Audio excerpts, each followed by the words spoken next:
Hi, my name is Anindita Sah and I'm mother of Hriyansh. I'm an educator myself. I've been into the field for the past 15 years.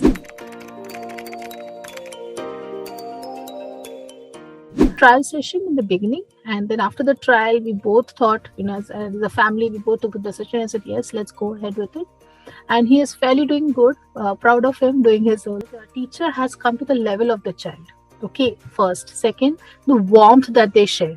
Everything at Camp K12 was taken very sportingly. So if there was something that I would like to share it with them, they would take it, okay, ma'am, it'll be done or something like that.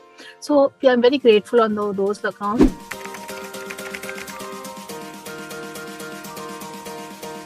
Since he has to crack and he's been patient enough that if there's a problem, I will go into it. If this attitude that never say no or never die attitude has what I've seen a major change in my son.